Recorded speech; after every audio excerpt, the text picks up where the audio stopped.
keys are to the glory days at the stick. From who's got it better than us to brick by brick. It's always the 49ers way, from off-season to game day. Yeah, we talk back. It's the 49ers cutback.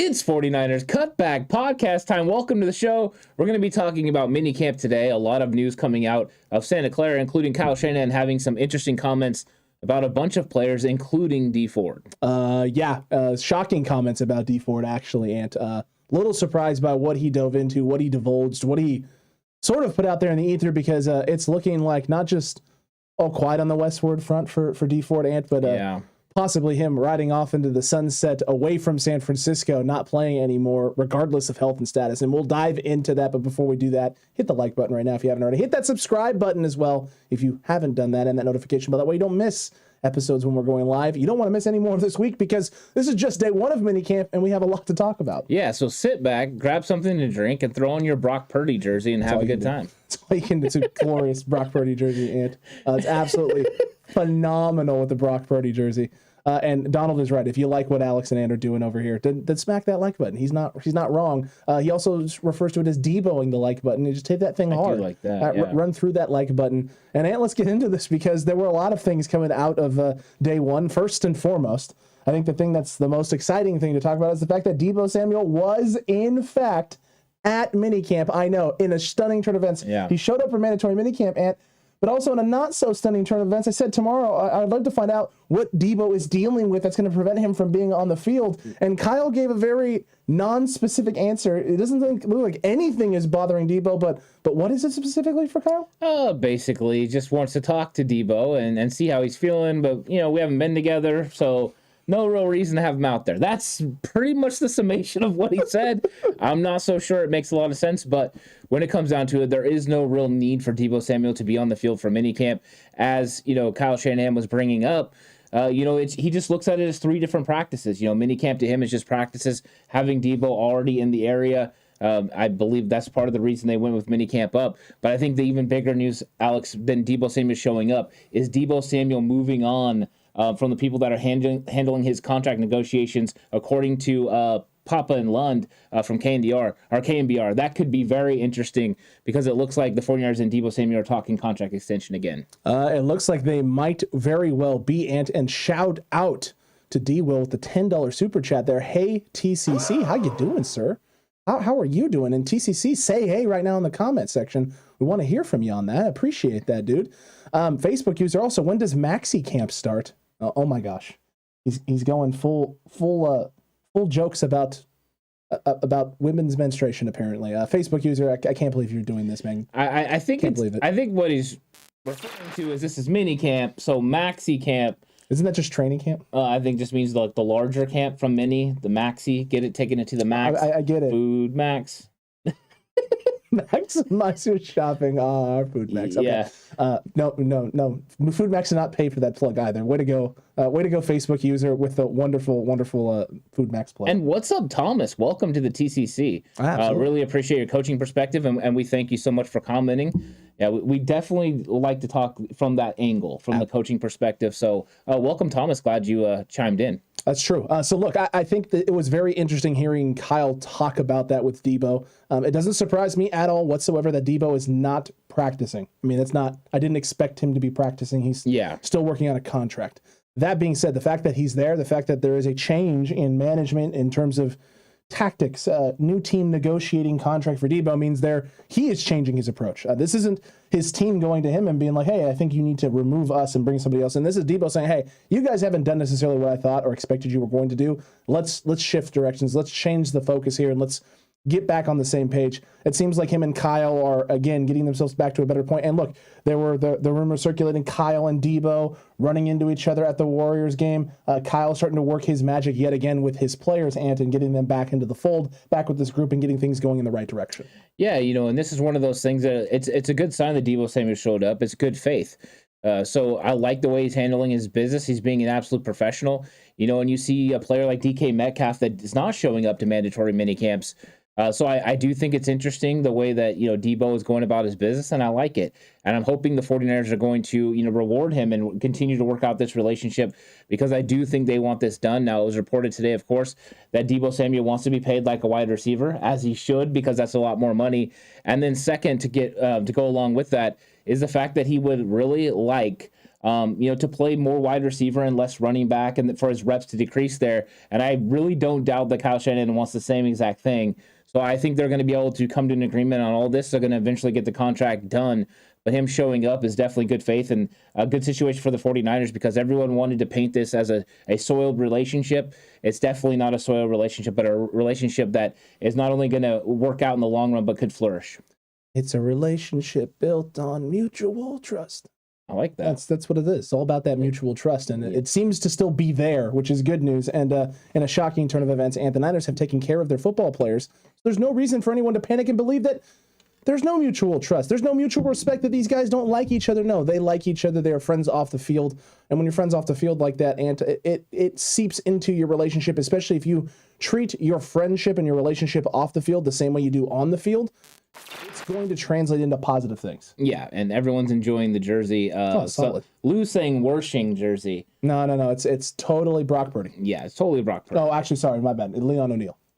That's tomorrow. Oh, sorry, my bad. One day early. My bad. TCC. That's my fault. Brock Purdy today. Leon O'Neal tomorrow. The remnants of Jalen Hurd after that. And then Thursday, during the live Q&A, and last day of. Oh, actually, that would be the next day after that. So it'll be bouncing back and forth. It's fine. It's a jersey of many players. Yeah, it could be. Could be. The good news is, when it comes down to mini camps, it was a good day overall for the 49ers. They talked a little bit about, to some of the players. I got to hear some of the media conversations, that went on. Trent Williams had some interesting things to say. But really, when it comes down to it, Kyle Shanahan had a lot of interesting things to say about a bunch of different players on the team.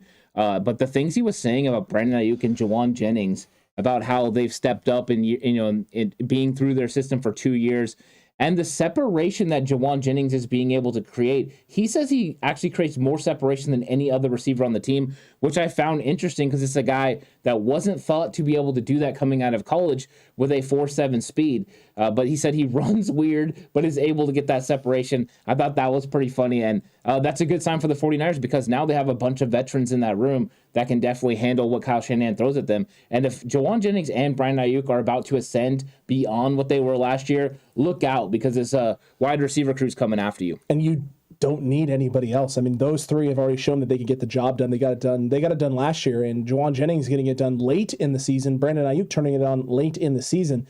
If we're going to get the best versions of them now for an 18-week season, and yes, you only playing 17 games, but if you're having the best version of them for 18 weeks in the regular season, this is problems. This is problems for the rest of the NFL. And it also takes the pressure off of guys like George Kittle, and you can utilize him now in different ways instead of maybe having to rely on him as a pass catcher, route runner, running certain types of routes, putting himself in dangerous spots in the middle of the field. Maybe you can utilize him more stretching the field, catching the ball outside the numbers where he can get out of bounds without having to take a beating as well. Yeah, I think you're right. And I think we're going to kind of see the full way that Kyle Shanahan wants to see these guys now. True. Because I think he finally got a full array of wide receivers. They're 5 strong when it comes to the wide receiver room, and then there's a bunch of questions about who could be 6 or whether the 49ers will even carry 6. But the addition of Ray McLeod and then also Danny Gray through the draft have been fantastic for this receiver room. Danny Gray, of course, did not practice, so that's a little bit of news. Danny Gray has been dealing with a hamstring, so he won't practice. They'll shut him down. I'm sure we won't see him again till training camp. But Kyle Shanahan did finally give the reason also that he moved minicamp up, was he sees it as normal practice, and he never uses all of the offseason workout days.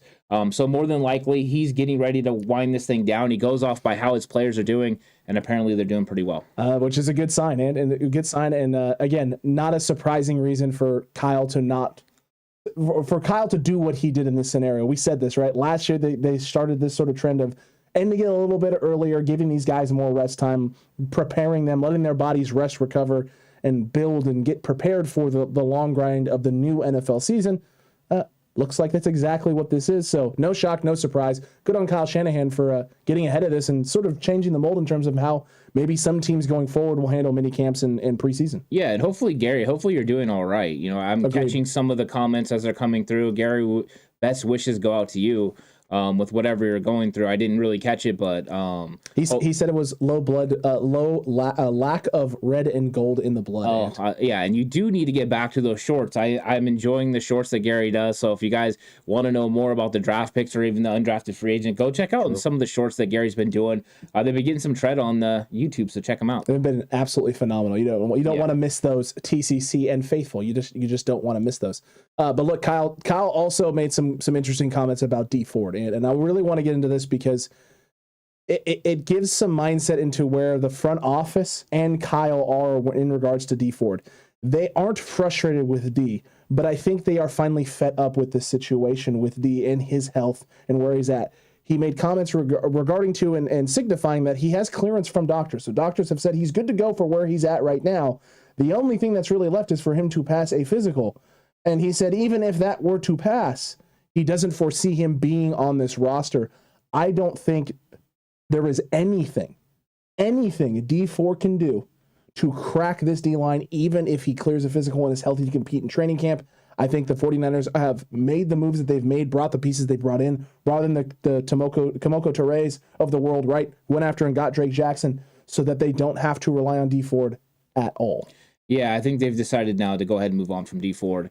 The comments from Kyle Shanahan were pretty clear. You know what I mean? Of course, you have to read between the lines a little bit because he said there were options. Correct. But it definitely does appear that once he clears, and passes his physical, that he's going to be released, which means the 49ers are going to free up a little over $1 million this year, $2 million in 2023, but they're going to incur $5.88 million in dead money for each of the next 2 years. So that's something the 49ers are definitely going to have to deal with. But the good news is that, the 49ers have decided what they're going to do on the D-line. They've insulated themselves in case this day came. And now we'll see where Dee Ford ends up going. It's unfortunate that it didn't work out because it's a guy with tremendous potential that in 2019, when he was on the field, made a lot of really big plays for the 49ers. But since then, he just hasn't been able to stay healthy no matter what they've done. And when you're playing with games that have to do with your neck and your back, there are just no guarantees that you're going to be able to do anything for your team and that you're going to be able to get on the field. And the 49ers aren't willing to run that risk anymore, so they're going to go ahead and bite the bullet and move on from Dee Ford, it appears. Sometime next week, I'm sure we'll get official word, and then we'll see what the 49ers do after that. It's true. It's truly unfortunate. It's an unfortunate situation, but like you said, Ant, they've insulated themselves. They have prepared for this day after the last few seasons and what you've seen, especially the 2020 campaign, and especially the way last year started, the promise that was there, the positive things you saw to Dee Ford, him re-aggravating stuff, going out, not being available in 2021, and thinking, hey, maybe we're going to get this guy back at the end, and holding off that roster spot and holding that thing there, hoping that you can get this guy back, and it not coming to fruition. They're not willing to take any chances, any risks with this situation with Dee Ford ever again. And it's unfortunate, it truly is, but it's business. And you got to do what's best for business. And right now, what's best for business for the 49ers is building that front four in the best way possible. And they've done a lot of things, brought in a lot of names, drafted guys when we thought they would pass potentially on DNs in order to make that happen. Yeah, I mean, that's really what it comes down to. Luckily for us, the San Francisco 49ers have probably the best defensive line in the entire league, top to bottom. 1 through, 13, whatever it is. It's ridiculous how good they are. So they can definitely, overcome an issue like this. But when it comes down to it, you never want to lose great players. And so I'm sure the 49ers are somewhat heartbroken that it never worked out with Dee Ford, but they've definitely did a good job of making sure they have the guys that can go in and handle it. And this truly is going to be Samson Ebicom's, job to go in there and make sure he makes things happen. The good news is Kamoko Torres is one heck of a speed rusher off the edge as well. And I'm sure he'll get the situational pass rushes a lot on third down. Very, very true. And Kyle also made comments about Nick Bosa. That's always exciting, TCC faithful. Everyone loves hearing about Nick Bosa and contract extensions and him being in San Francisco forever with his thunder-sized quads. They absolutely love it. Kyle Shanahan loves it. He talked specifically about how huge his quads are. So, Kyle, thank you for pointing it out. And for all you Nick Bosa stands out there, nice quads. They're beautiful. Yeah, I mean, Kyle's comments, were mostly related to his Florida tan and his quad still being huge. True. But yeah, I mean, Nick Bosa looks phenomenal. It's in a shocking development. And last year he was coming off an ACL injury, so he's getting better. This year he's gonna have a full offseason to be able to hone his skills and be in good shape. So I look forward to seeing what he can do. 15.5 sacks last year. It's hard to say, but I would actually expect him to improve on those numbers. Agreed. And he's going to be going out there looking for $35 to $40 million. And that's why some of the news was Kyle Shanahan talking about how, the 49ers brass and Nick Bosa's team have not discussed contract negotiations, and that, in fact, both are waiting. So that's something that's going to possibly get handled next offseason.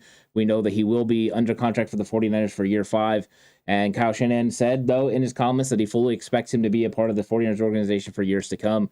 And I think that as well. So maybe we can kind of table the conversations about Nick Bosa's extension and just get excited about him being one heck of a football player and going out there and potentially going for 20 sacks this season. Let's do it. Let's get over 20. I would love a 22 and a half, 30, 37. I'm just kidding. 37. 22 and a half sack season would be absolutely glorious for Nick Bosa. But look, I think this is the thing that we've been saying for some time. The Niners didn't need to do this right now with Nick Bosa. Yeah. It wasn't a necessity. It also kind of goes against how the 49ers have handled their key players, franchise players going into contract years or getting ready to go into contract years. They don't do this with 2 years left on the table. They do it with 1. That's when they start hammering this thing out and trying to make it work.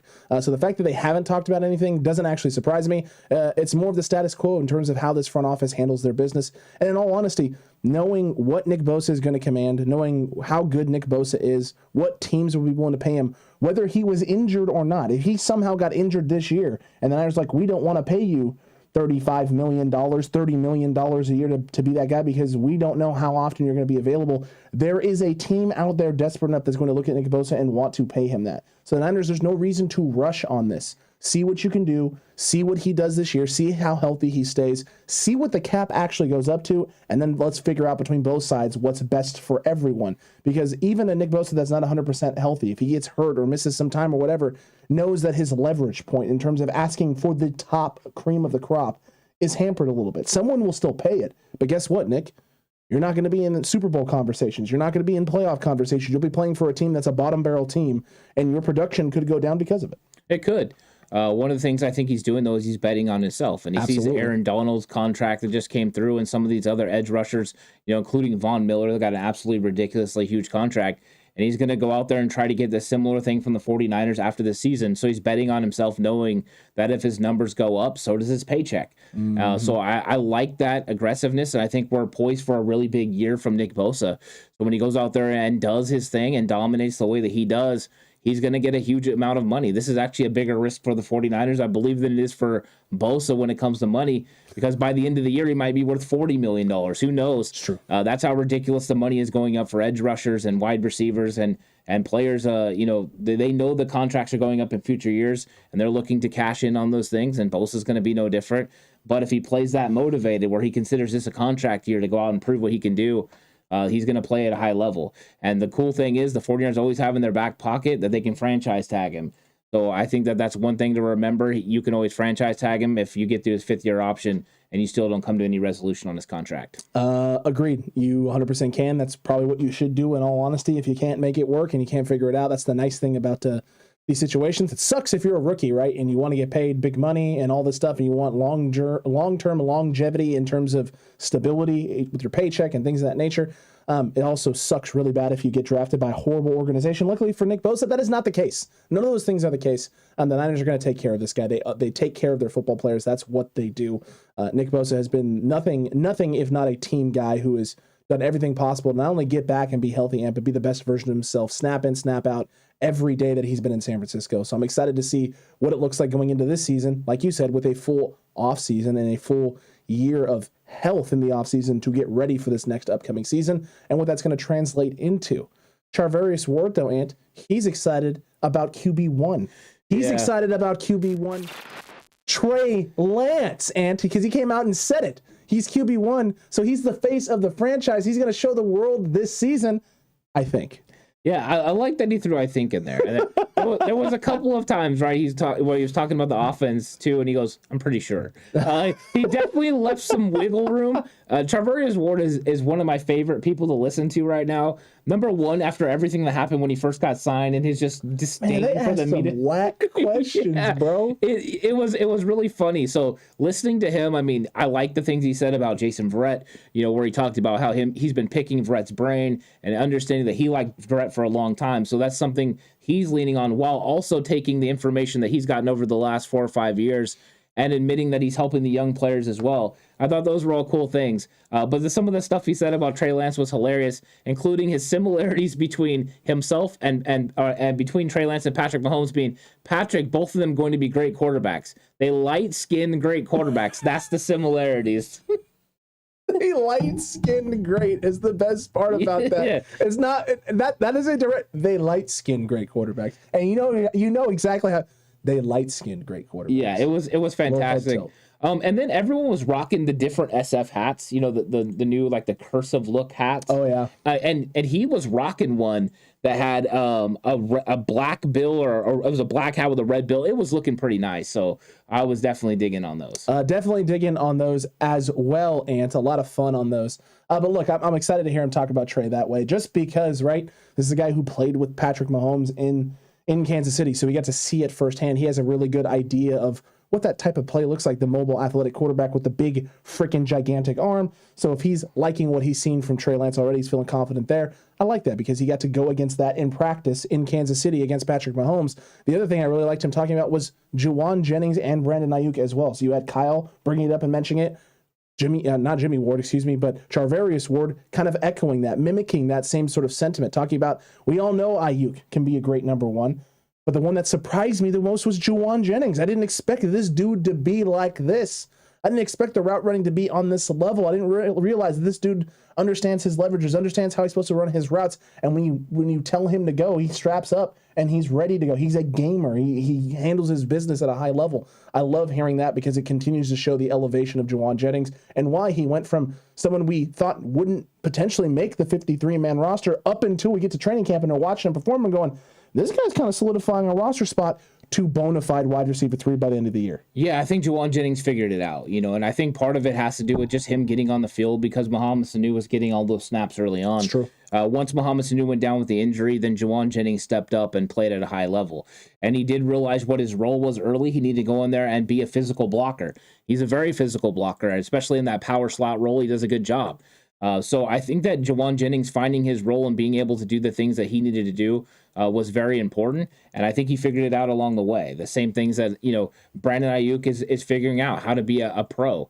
And so I do like the fact that they're figuring out how to be pros. And Kyle Shanahan talked about the fact that Juwan Jennings and Brandon Ayuk have never really had a legit offseason because of COVID. They came in, it was shortened then, and then last year was shortened and kind of cut in half the way that they handled, OTAs and everything like that. So I think you're seeing these guys really be able to come into their own because they're finally getting to experience all the things that the other players have realized in their becoming a pro in the NFL. And they're carrying that into the room, or they're becoming leaders in the wide receiver room. This is a good situation for the 49ers. They don't need a Mohamed Sanu, or Emmanuel Sanders in the room anymore because they have a Deebo Samuel, Brandon Ayuk, and Juwan Jennings that can carry the veteran mantle. So I'm really excited about the wide receiver room.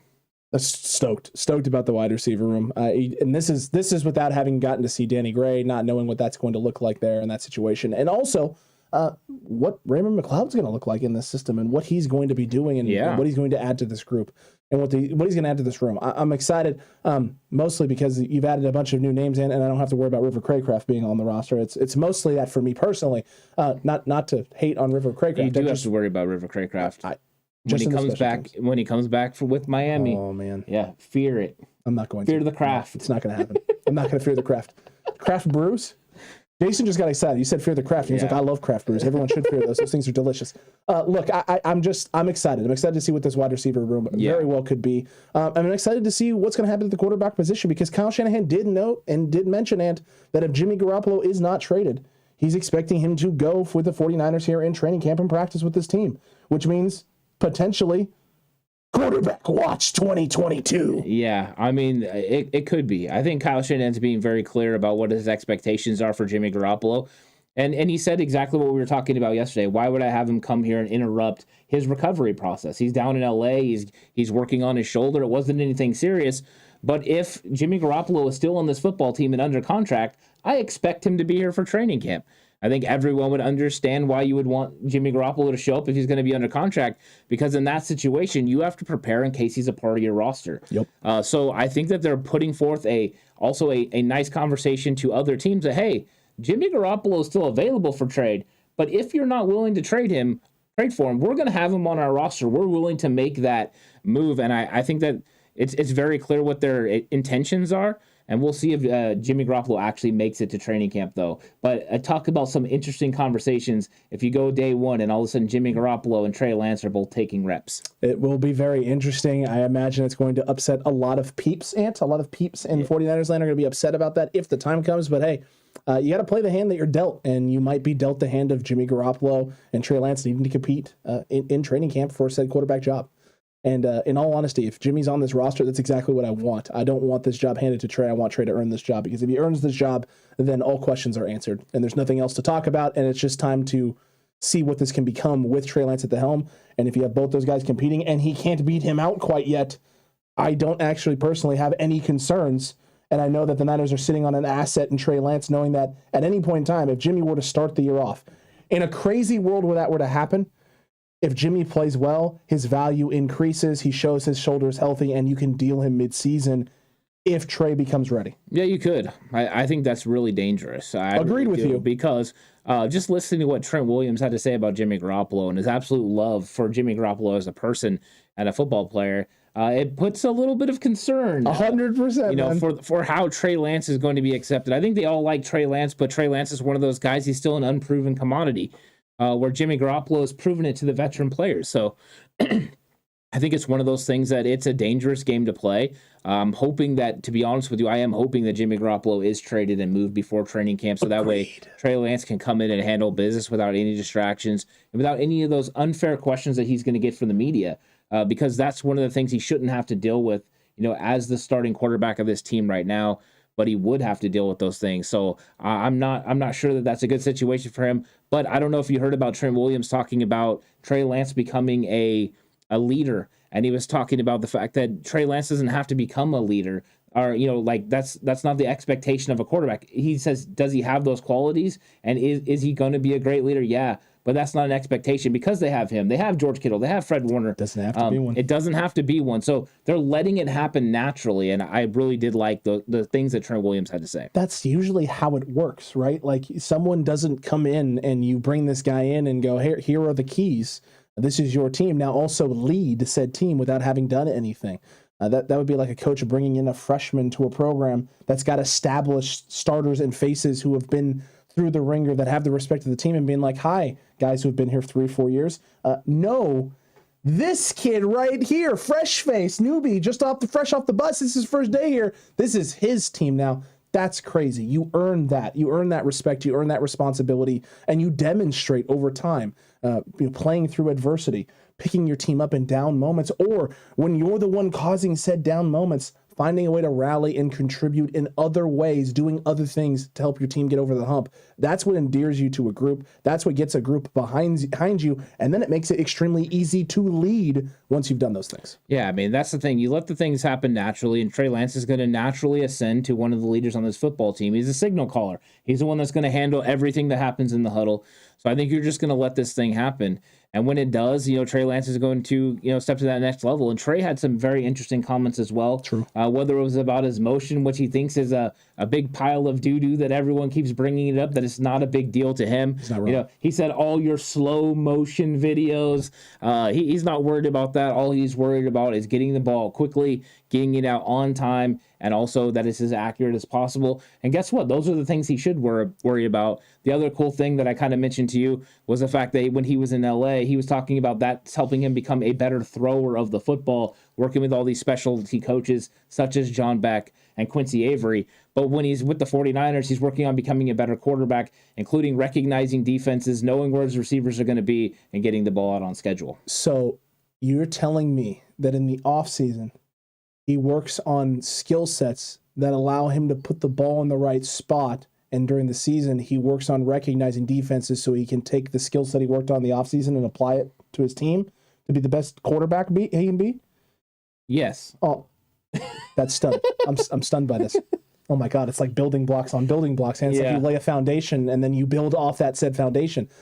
Trey saying that lets me know exactly everything. Well, it let me know something about Trey that I already knew, right? It kind of just reaffirms it. This kid is highly intelligent. He understands what it takes to develop and improve as a player, and he's working towards being the best player, best version of himself. He's not worried about all the other outside noise, which is wonderful to hear because it's going to continue. Trey Lance, you are not going to escape the noise. The noise will follow you. Grant Cohn will try and bring the noise down on you. The noise on you. You don't want it, but it's inescapable. And the fact that it's already not affecting him, he's not getting caught up in all of this other talk and nonsense is great to hear.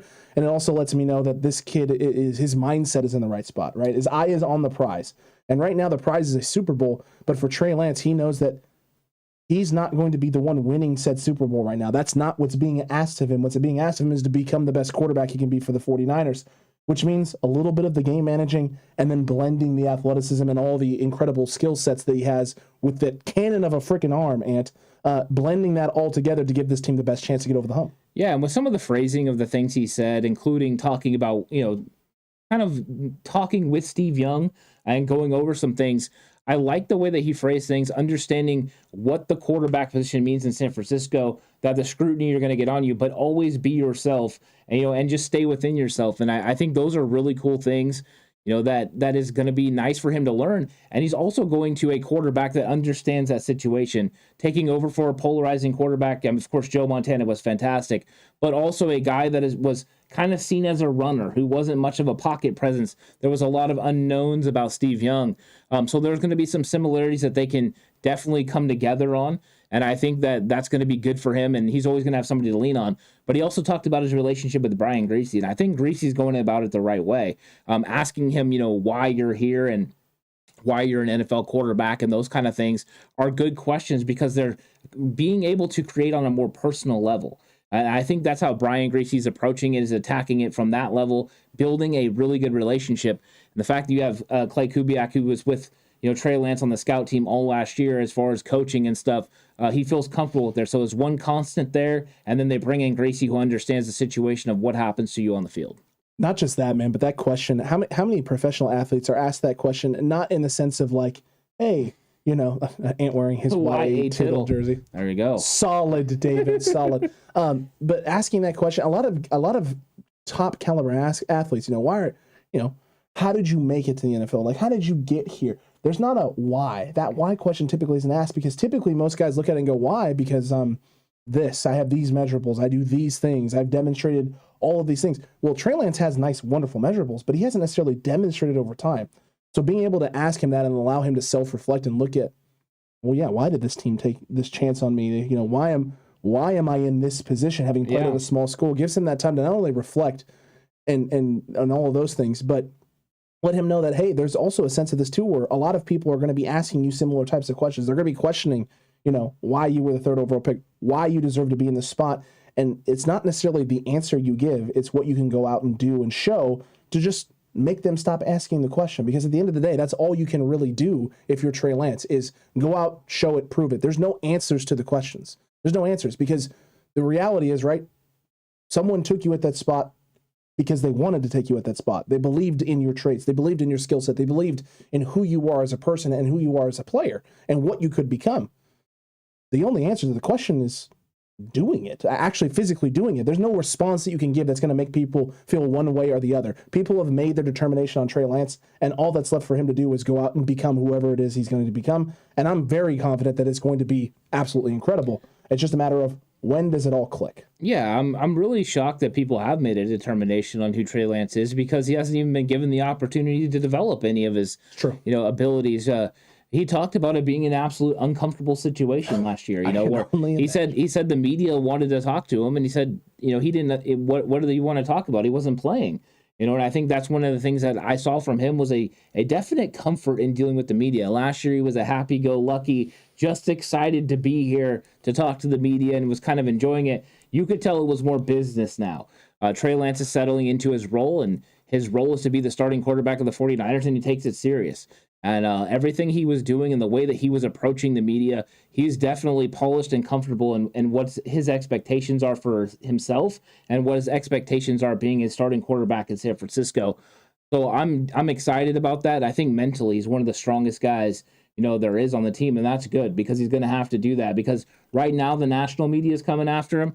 But if he has any bad games, those people that he was joking and laughing with today, they'll turn on him too because that's just how it happens. It's what have you done for me lately, league, and if you don't have a good moment every single moment, they're going to come and get you. So I'm hoping some people will be patient with them. I'm going to try to give the local media a little bit of leeway here, and that they're going to be good for Trey Lance initially and let the kid develop, because I think once they do, the kid's going to develop into a really, really great player. Correct. Alvia says this is the type of quarterback that Kyle said could bail him out sometimes. ?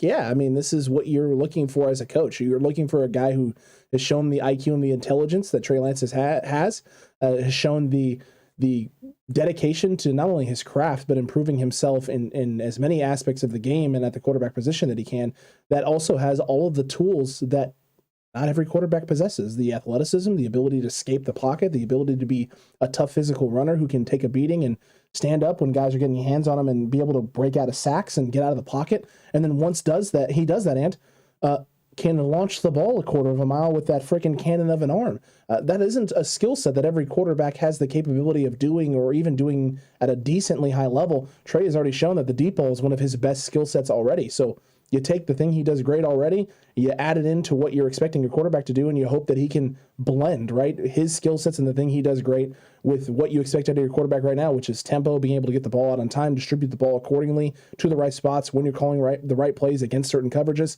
And then when things break down, it's not a sack. It's not, an incomplete pass. It's not a throwaway. It's a scramble, create, buy some time, let your receivers be athletes in space, and make plays, huge plays. Yeah, I think so. And, that exact comment is what Kyle Shanahan was talking about escaping, and when plays break down, making something happen down the field.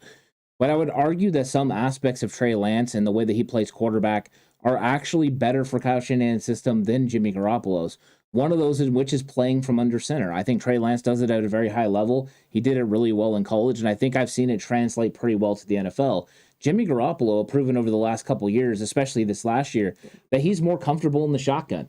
He feels better being able to read the defense from that situation, not going through drops, but then being able to get rid of the ball with the ridiculously quick release that he has.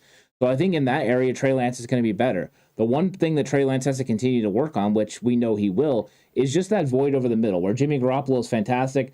That's where Trey Lance needs to get better. And if he can, and he talked a little bit about the wobble, because the wobble came up in conversation again, and he talked about he's not worried about it. Basically, as long as he gets the ball to the receiver on time, that's what he's looking to do. And if it gets there, guess what? Those wide receivers are going to catch the football.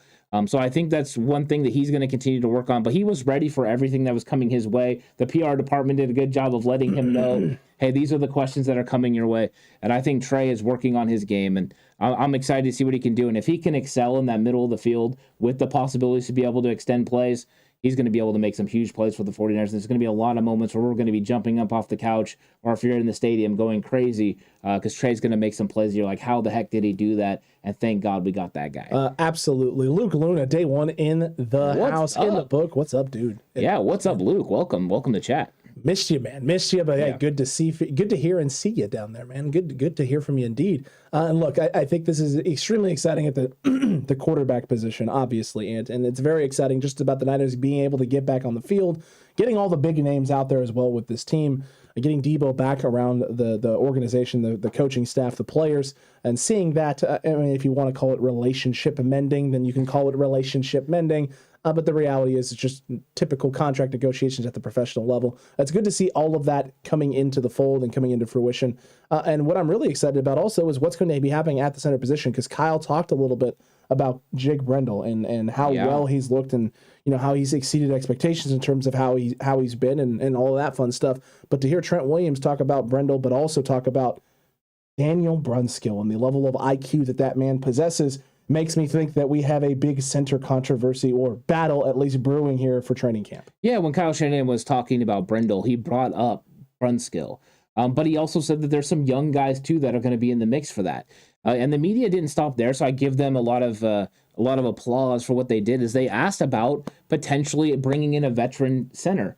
And he said, yeah, we've talked about it. We've looked at all avenues. We're looking at bringing from anyone from a starter all the way to the back end of the depth. We're always looking to improve this team. And I thought he did a really good job of kind of skirting around the issue that potentially J.C. Tretter could be an option.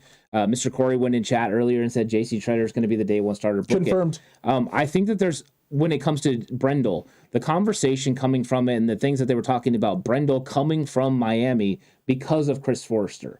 That is something that can't be denied or forgotten, because Forster's the offensive line coach. He's the run game coordinator. And then bringing up the fact Brendel understands this offense inside and out, I think is a good situation for him. The fact that his metrics when he came out in the draft in 2016 were off the charts athleticism-wise, and Trent Williams talked about he's fantastic in short area quickness and understanding what he's supposed to do. I think Brendel is looking like he's an actual option there at the center position. So we'll see what happens. We'll see if any of these young guys are able to get any snaps. But right now, I think from what Kyle Shanahan and Trent Williams had to say, Jake Brendel seems to be the leader in the clubhouse with his relationship with Chris Forster, followed by Daniel Brunskill, and then some of the young guys. That's true, and I think that's fair. I think once we see Daniel Brunskill healthy, we'll get a better idea of what the plan actually is for San Francisco. But gonna be some time. From them. We got a $5 super chat from Luke Luna. I got some love and 5 on it. Missed you guys. Life is crazy. I always be here. Believe that. Trust me. I believe that. Yeah, thanks, Luke. We really appreciate the $5 super chat. It means a lot. And welcome back. It has been a while. I've missed Luke in chat. Absolutely. So thanks so much for coming through with that. And look forward to the conversations we're going to have here in the future with Luke. And I think it's going to be fun. Yeah, look, I took a little break. Luke took a little break. And now the band's back together again. Welcome. Better than ever. T.O. Yeah. dancing for you up there on the screen because he is just as excited. He wants us to get our popcorn ready for you in chat, Luke. So we're doing that. No, it was definitely interesting, though, hearing Kyle talk about that, bringing it up. Hearing Trent talk about that, bringing it up. It was also interesting hearing Trent talk about the fact that he doesn't believe he should have played in said NFC Championship game. Looking back on it now, he thinks that Colton McKivitz with 2 healthy legs was a better option than Trent at the end of the season. Some high praise for Colton McKivitz, and again, showing how close this room is. This is a tight-knit group that showed up for Trent's documentary last year as well. They're very tight and with one another, supporting one another. Does that make you think that maybe there's anything there with Colton McKivitz being able to compete for a job on this offensive line somewhere? I think Colton McKivitz is one of those guys that definitely respect in the room, and I think Mr. Corey could end up paying both of our mortgages, which would be awesome. That would be great. So for a month at least, that would be things. So thanks, Mr. Corey, for that, and go Jake Brendel. I need a Brendel jersey at this point. Mr. Corey, I understand something. You have put this into chat, and I am agreeing to this, especially since there's nothing on my end if it's not Jake Brendel. So. I will 100% be holding you to that. Yeah. I love that chat, by the way. That was fantastic. It was sweet. And Trent Williams talking about that, I'm sure that's a nod to, Colton McKivitz, the way that he said it, because Trent Williams is one of those guys. But I think it's another thing where it's a guy beating himself up and thinking that he didn't play up to potential. And anyone that's lost a big championship game knows you go back and you look at these situations and you're like, man, what could I have done better? And I think Trent Williams is looking and saying, hey, I wasn't healthy enough to help my football team win. And I think he's taking some of that blame on. But that's also what a leader does. They take some of the blame on. They go, hey, this was me. This wasn't you. And he's going to live with that. So I'm excited about that potential of what could happen. And who knows what just happened with Alex, but hopefully there's no injury. Well, hey, no injury, and bottom of the seat did not come up through into my booty hole, so we're all good there. $4.99 super chat from David Campbell. My YouTube channel membership got hosed up. So here is a super chat instead. Thanks for everything, guys. David, thank you. Thanks, David. Really appreciate it, David. YouTube, what are you doing? Yeah. What's going on? I know. And David's one of the great ones, too. He is. Yeah. How could you do that to him? What's wrong with you, YouTube? Get your mind right. Get it together. Get it together over there. Get all your stuff in a bag and then get it together, YouTube, please. That's right. Look, I think it's extremely telling that Trent Williams is saying the things that he's saying. I think it's extremely telling of where this O-line is and maybe what the coaching staff is feeling about this O-line. Because if Trent's feeling that way, the coaching staff is probably feeling a very similar way about how talented this group is. And maybe there's not as much to worry about as people are talking about. I will tell you what, Ed, getting to see some video of Aaron Banks, my, oh my, does he look large, in charge, and moving. I did not see that level of movement from Aaron Banks the last season that I'm seeing right now out of him. Yeah, Aaron Banks looks absolutely fantastic. Not only does he look like a complete monster, even standing next to Trent Williams. He looked big. He looked huge, But he was moving. You're right. He was moving at a high level. He looks really good. Trent Williams talked about him losing 20 pounds, but we know he's still 330 pounds. So really all he did was chisel off 20 pounds of fat and then replace that with nice lean muscle that he's going to be able to go out there and handle business with. I'm very much looking forward to what he can do on that left side next to Trent Williams. And we know Trent Williams is going to do everything he can to get Aaron Banks in the right positions. But Aaron Banks will be the starting left guard, barring anything happening on opening day. And I think that's at least cool that we have one answer to this offensive line question, because there's still some more in other places. But that was something good to watch. What was interesting to watch, though, was Trent Williams doing bag work with Jason Poe. And just seeing how much smaller Poe was than Trent Williams. He is tiny. He is tiny. Well, he's not really tiny, right? He's 6'1", 300 pounds. No, he's not tiny, but he is tiny standing next to Trent Williams. Oh, my gosh, he is tiny standing next to Trent Williams. Oh, Mr. Corey says, y'all missed earlier where I said Banks was making the Pro Bowl with Lance. Oh, he did say that. He did. I remember Mr. Corey saying that. Look, I'm not. That's bold, Mr. Corey. I like bold. It's really bold. I do too. I'm not going to go there. I'm not with you there. If he is just a starter who plays solid snaps this year and is consistent and is in the conversation for like Pro Bowl or like most improved player of the year or something, then like I'm to the moon excitement. I think I want to watch training camp, because if I see training camp, I'll have an understanding of where he's at physically. How he's able to move inside the offense, how he's moving with the other guys. I think right now with OTAs, you don't see enough in the film. So being there and physically being able to see it, I would love for that to happen. So, Mr. Corey, if we get to the end of July, I might jump on board with you and potentially say he's going to make the Pro Bowl. But I want to see him in past sets. I want to see him doing some of the things that he hasn't done yet. So we'll see, because one of the questions last year was lateral quickness. I'm sure his body is going to help him be a little bit faster laterally in the way that he's able to move. But there's still some technique things I want to see him fix too. Yeah, there's definitely some technique things. But look, as of right now, one of the biggest issues with me was mobility with him. And from what I'm seeing so far, and I can't say this with certainty and like this is 100% confirmed, but I've seen more from him in terms of his mobility, getting up to second level, moving around to make blocks, than I saw at any point last year during training camp. And I now am excited about his development. Last year, I was not willing to go anywhere with the Daniel Brunskill, Aaron Banks debate in terms of if he could start. Right now, I feel very confident that he can start on one side of the line opposite of a Daniel Brunskill. And that's saying a lot, because last year I wasn't there. Yeah, I mean, right now, if Daniel Brunskill stays at guard, you've pretty much got 4 of the 5 spots figured out, because Banks will be that left guard taking over from Tomlinson. It's a tall order, but the questions then would just revolve around the center position. If Jalen Moore steps into that guard spot, then it frees up Daniel Brunskill. But listening to the things that Trent Williams said about Daniel Brunskill and how smart he is and how he understands every single part of the offense, and how talking to him is like talking to a coach. And the things that him and Mike McGlinchey, he talked about him and Mike McGlinchey helping the young guys at practice. I think Daniel Brunskill, it's going to take a lot to beat him out. So I'm not going to go ahead and say that it's a foregone conclusion that Jalen Moore is going to beat out Brunskill, and I still might believe that Brunskill is the best option at right guard. And if he is, you might not want to weaken the center position by moving Brunskill there, because I think he's a better guard than he is center. So let's see what happens with Brendel, and if he can make things happen. That will be exciting to watch with Jake Brendel and see what his development is. And if you're Mr. Corey Ant, you want Jalen Moore playing right guard, because he wants, obviously, Daniel Brunskill to play right tackle, and Mike McGlinchey can get the freak on out of here, because he's done with him. But look, I'm not there yet. I think they're very high on Mike McGlinchey. I don't think you give him that extension if you weren't. The injury happening at the end of last season, unfortunate. Hopefully he's healthy and able to start the year off hot and healthy, because if he is, you're looking at a pretty solid O-line group, with the only question being the center position. And if that truly is your only question mark offensively going into this next season, Ant, then the Niners have successfully done what they've done every single year, which is improve the team on weaknesses from the year prior and go into the year with one question on this roster at one specific, one, I don't want to say glaring, but one obvious question mark somewhere, and then we find out if it's make or break for this team.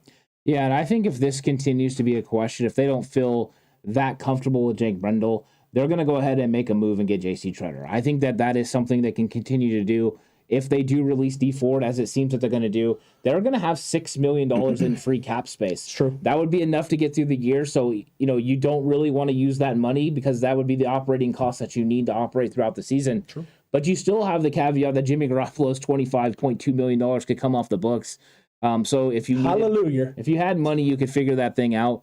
But I think having $6 million would definitely be enough to go out and get J.C. Tretter at this point. I don't think that he's seeing the value in the open market that he was expecting to see. And I think all the question marks surrounding his knees may mean the 49ers can come through with something cheaper. The question is, though, do you want to go move on from a at-risk injury player like Dee Ford to an at-risk injury player like, J.C. Tretter? I know it's a different position, but it seems like the 49ers are trying to trend away from injured veteran players. Very true. Mr. Corey, you are correct. Thank you for that clarification there. I did misspeak. I didn't mean extension. I meant exercising of said fifth-year option. So, Mr. Corey, phenomenal there. Thank you for that, my guy. How is the kicker situation? Our franchise has needs, LOL, says Frank. Fine. I'm assuming fine. Yeah, special teams is they're doing their thing. They improved it in so many different areas. I don't think they're concerned about anything with special teams right now. I think they like what they saw out of Wisnowski last year. I think they like, obviously, what Robbie Gould has continued to do, especially come playoff time. It's really about improving the special team in other areas, and they did that. They addressed it. Yeah, they did. I think special teams is something they improved in a big way, from coach all the way down to staff. And Ray McLeod being able to handle the kick and punt return ability or job is going to be nice, because then we don't have the questions about Brandon Ayuk. I want Brandon Ayuk focused on being a wide receiver. Absolutely. And I think that'll really help him in his roles with his team. So I did like that, and the fact that they got Oren Burks and George Odom and some of these guys to be able to help on special teams to already go with the great ones they have, like Flanagan Fowles. Talanoa Hufanga. Yeah, but if Hufanga's a starter, how much special teams is he going to be playing? Not much. But I think that they do have a really good special teams players, and I'm excited about how much better that third of the team is going to be. Very true. Mr. Corey just said it. I don't know how you guys are feeling about this, but I'm starting to let go of Tart and getting mentally ready for Talanoa Hufanga. I'm actually more prepared for Tarvarius Moore right now than I am Hufanga, but I think it's going to be a battle between those two guys specifically for that job. Yeah, I think we might see a little combination of Tarvarius Moore and Talanoa Hufanga working together in certain situations, similar to what you saw from Hufanga and Jaquiski Tartt this year, where they kind of used them and interchanged them. I think you could see a little bit of that, but we'll see what Tarvarius Moore looks like, because we haven't got to see him since 2020 on the football field, because he got hurt very early in OTAs last year. So we'll see what he's about. We know Hufanga is getting better, and we're all excited about that. But once again, these players have to go prove it on the field. And right now we're talking about OTAs. We're talking about, kind of walkthroughs and 7-on-7s. Right now, yeah, you want to go through and you want to, show your abilities, but nothing's going to be completely measured until we get into training camp, when full competition starts, when guys are going 100%, and we get into preseason games. That's right, Ant. That's when practices really kick up. $2 super chat there from Luke Luna. This one's for Herd. Love it, Ant. I love that. And if you follow me on Twitter, you know that just this week I wonder what Jalen Hurd's doing. I wonder how he's feeling. I just think, was wondering about Jalen Hurd. I'm still wondering about Jalen Hurd. Yeah, I mean, Jay Hill had some very negative comments. I'm stunned by saying this. No one was thinking about Jalen Hurd, but other people liked my post. So I think there is people that are just wondering what the heck happened to that poor guy. I don't know. I don't know what's going on with Jalen Hurd. I wish him nothing but the best in a shocking turn of events. And Jason is just a negative poopy head. Yeah, so face-off should be fun this year. It's going to be a lot of fun this year, Ant. It's going to be a blasty for frickin' Jay Hill, I swear. Aziz, also a good special team player if Greenlaw is healthy. Yeah, I mean, they could use him in certain situations, especially crucial situations, but I don't expect to see Aziz playing a whole lot of special teams early in this football season. No, I think you'll see him like on, PAT. So there's some certain situations, maybe a punt return situation. You could see Aziz. They'll play some of their starting guys. With him probably not having as many snaps as Dre Greenlaw, he's more likely. True. But when you have Oren Burks and you have Demetrius Flanagan Fowles, two linebackers already going to be, playing a lot of special teams, and they're really good special teams players, you might not need to put Aziz out there. So I think they have moments where they have to put some of these better players out there, and Tart was also a very good special teams player. I think they just don't need that right now. So I'm hoping that they can keep their starters off, and they've improved enough with the depth players to have really good special teams players. So our big time guys can rest. Or Mr. Corey, all of the above on that comment, or all of the above. The drop pissed them off or irked them. They don't have the money right now to sign him, or he wants too much money is what he's thinking. It could be any of those. It could be none of those reasons. It also could be a combination of all of them. Who knows? Frank, at about 6 to 8 weeks, he believes the offense is going to gel, expects some bumps. But if Trey can actually read the field, and I think he can, the rise should be pretty spectacular. Yeah, I mean, I don't know how long it's going to take him, to get comfortable in this offense. The one thing I do know is that they got a really nice, easy start of their schedule, including Chicago. That could help them gel a lot earlier, and that's really what they need to do because Denver in Week 3 looms. So they need to go ahead and win those first 2 games, and that'll put them in a better situation. So I'm excited about potentially, this offense gelling. I just don't know how long it's going to take. To me, it's not like 6 to 8 weeks. It could be a lot earlier, depending on how Trey Lance starts to work with these guys. The good news is he's already worked with Deebo. He's already worked with Brandon and Jawan Jennings. So it's just getting used to the 2 young guys. Oh, and Raymond McCall. That's true. Look, there's gonna be a learning curve. The question is how much can you overcome? How much can you climb? How much can Trey, go above and beyond what we saw from last season to elevate his game and to show that he can be that guy consistently week in, week out for 17 weeks. I mean, that's the reality. We haven't seen that. He hasn't done that. He hasn't had to do that once in his playing career, 17 weeks at the highest possible level that he's ever experienced. This is a test. I mean, this is a theory, a 49ers theory in terms of them actually testing this out. Is Trey Lance the option? Is he the guy? Is he the solution to the problems? Is he a guy that can elevate your offense and take it to another level? You're testing this. You're testing this hypothesis in real time.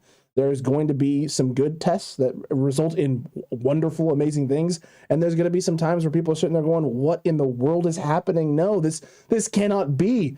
Again, taper expectations a little bit. Don't start going crazy, 3,900 passing yards, 700 rushing yards. Like, let's not go, what is it, Draft Network? Let's not go Draft Network with this, okay? Like, let's just keep this thing down. If he is putting up numbers like the 3,900 yards passing, just the passing numbers like that, Jimmy Garoppolo type numbers, then the 49ers offense is already going to be in a very, very good spot. There's not a whole lot more that he needs to do other than not turn the ball over as much. If he doesn't turn the ball over as much and puts up very similar passing yards this year alone, Ant, it's going to translate to success for San Francisco. Yeah, I think if they can get the run game going and make him feel confident, be able to hit play action pass, get him outside the pocket, and then I think run a little bit of RPO and read option just to keep people honest. I think that Trey Lance is going to have some windows to be able to deliver the football on time. And his receivers, he has playmakers that can make a lot of plays for him. So I think it hinges on the run game, just like every single Kyle Shanahan offense usually does. And I think it's going to be very important for this young player. So if this offensive line gels early, then you're going to see a lot of production from this offense. If the offensive line has early struggles, Trey Lance might have some early struggles. And it's not against him. It's just that's the potential of what could happen if the offensive line doesn't get where it needs to be. So keeping as many parts together as possible is a good situation. So, I mean, potentially Brendel playing center with Brunskill at right guard could keep some of that together because I'm sure Brendel took snaps with that first unit with Alex Mack taking so many of his rest days. You are not wrong there, Ant. Mr. Corey, Jalen Hurd just injured his hand, withdrawing all of that 49ers money from his bank account. Big yikes. Luke Luna, do you guys think the guy from the Colts, Odom, has a shot? I think he's much better than he was allowed to show with the Colts, sitting behind starters. He has a chance to be one here, potentially. Thoughts on that, Ant? Because George Odom, we onset, right? There was some possibilities, there's some hope, and since then it's kind of tapered off to more Talanoa, Hufanga, Tarvarius, and more talks. Are people sleeping on this man? I mean, they might be, right? There was some of the similar conversation coming out from Tavon Wilson last year. Could Tavon Wilson show up and be able to take the starting job? And then ultimately the 49ers went status quo with Jimmy Ward and Jaquiski Tartt. I think George Odom's a good player, and I think he's better than Tavon Wilson. But I think they did bring him in with the thought that he was going to be able to add depth and then add on special teams. His 10 starts do mean he has the opportunity to go in there and compete, but he's going to go out there and have to take that brass ring. No one's going to hand it to him. So he's got an opportunity. I think everyone does. But when it comes down to it, just like always, the 49ers look at these players. They want guys that they've invested in. So Talanoa, Hufanga, Tarvarius Moore, guys they invested in early. But then Hufanga has the most longevity potential because of what is available on his contract with 3 more years. So Hufanga should be the leader in the clubhouse for that reason. But I think Tarvarius Moore is able to compete. I hope that they just leave this completely open, but we'll see. We're going to see indeed, Ant. And Jason Butler here. Trey is going to finally win us the Super Bowl. Trey can get 3rd and 4th down with his feet. That will lead us to the Super Bowl. The NFC is not that strong anymore. So not confident in the strength of the NFC, Ant, and not believing that they can do enough, that the NFC can do enough to keep it rolling. And that'll be interesting to see how that plays out. And then shout out to Heather with the 1999 Super Chat, showing support to my favorite podcast. Keep it up, guys. Thanks so much, Heather. Really appreciate greatly that. Appreciate it. Are you kidding me? That's wonderful. That's glorious. Thank you. Thank you so much for the super chats. Everyone's been killing with the super chats, and we really appreciate it. Absolutely. And Tart is still unsigned. So I saw that from somebody. David Campbell said, is Tart still unsigned? Yes. At this point in time, nothing from Mr. Tart there in that area. We'll see. We'll see what happens if anything happens with Jaquiski Tart. But as of right now, I don't think the Niners need to do anything with their safety room. This is one of the question marks they're ready to go into season with, or at least training camp with. And now it's up to the guys on the roster to either prove this coaching staff right, these are the guys we should have been rolling with, or prove them wrong. Oh my God, panic. No, this was a mistake. We need to go bring this guy back. Well, I think what's nice is the Niners have a great situation because they're sitting back and they've got really good players that they believe in right now, but there's really good veterans available too that if they decide, hey, we need to push a button and go get one of those guys if we can, with Treader and Tart still available, if the 49ers decided they needed to shore up one of those spots, in an instant, they could go ahead and get that done. True. So that is good news for the 49ers. So normally there's not really good football players at positions of need available, and the 49ers have those at their disposal. So maybe they're going to go ahead and make one of these moves eventually. Getting through minicamp, I'm sure, is a part of that. And then they're going to have 40-plus days to be able to decide, hey, do I want to roll with what we got right now, or should we go ahead and make a move before training camp? And it could all hinge on a Jimmy Garoppolo getting moved before training camp. But at some point, we're going to know the answer to this. And it could be as simple as, hey, we already got the guys. Very true. It'll be interesting to see what happens if or when Jimmy Garoppolo gets moved. And because once that happens, a lot of things fall into place. And the Niners all of a sudden go from hamstrung in terms of building their roster and bringing guys in and plugging holes to being able to do, pretty much a whole host of things, including making trades for players if need be in order to fill holes. Yeah, I mean, that's the thing. Right now, it got a little scary there for a minute, right, with the financial situations. But whenever you have $5 or $6 million, you have all your rookies already signed, you're sitting in a good situation if you're the 49ers because they have 90 guys on the roster. So they could roll with what they got, and the operating money is already there. So the 49ers are financially in a good situation. It's just if they want to make extra moves or luxury moves that would be, maybe they will at some point, but right now they don't have to. And if it works out with younger guys who can develop, then you just roll with the younger guys because they're more cost effective. That is accurate, Ant.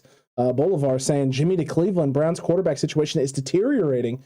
Is it? Is something going on with Deshaun Watson? Yeah, Deshaun Watson apparently has another civil case that came against him as well. Another person has been added to that list. My word. And then the New York Times came out and said he had like 66 appointments with these massage therapists. So the numbers are jumping to the amount of people. So potentially the rumors are Deshaun Watson could miss the entire season, and that means Baker Mayfield would be the starting quarterback.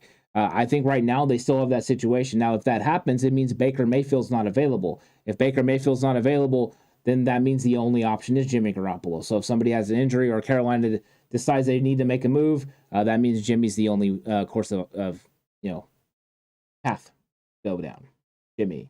Yeah. Wow. Yeah. That's a lot. It is. It's a lot to take in.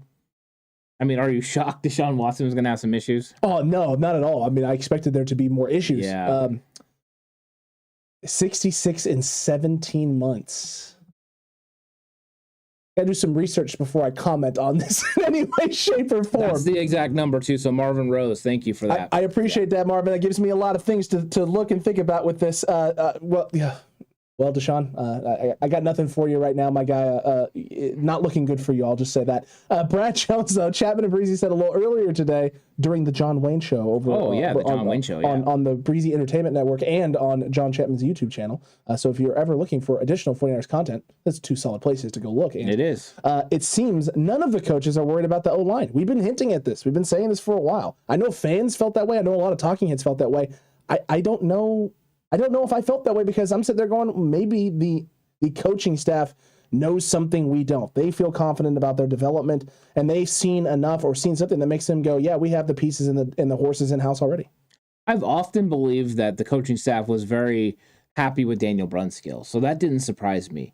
I think the thing that has surprised me recently is more about Brindle, but now that you can relate Brindle coming to the 49ers because of Chris Forrester and what he was able to do there in Miami, I think it all makes a lot more sense.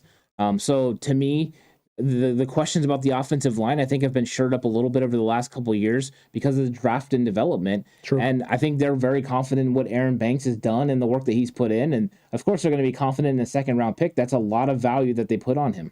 That's a lot of value. It's a lot of value to put on a guy. And my goodness, X, you need to calm yourself over there, guy. You need to calm yourself over there.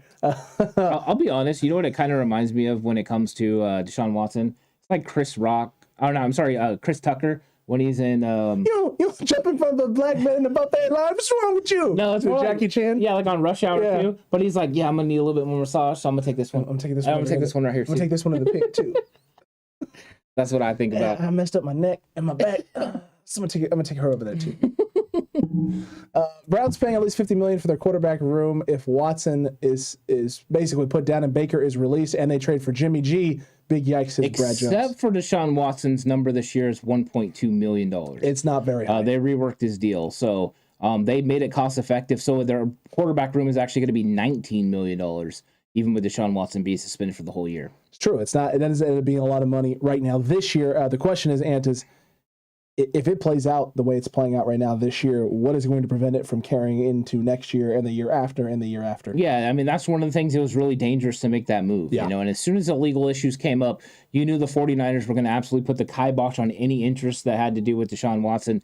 They needed to move on, and that's why they went ahead and turned the page and moved right to Trey Lance, an upstanding, player who everyone respects in his college, and they felt really confident with him as a young man. So I understand why they went that way, and Now Trey Lance is the guy, and I'm glad that we don't have to talk about Deshaun Watson and the suspension looming over the 49ers season, because dang, it would derail What everything. a distraction that would be.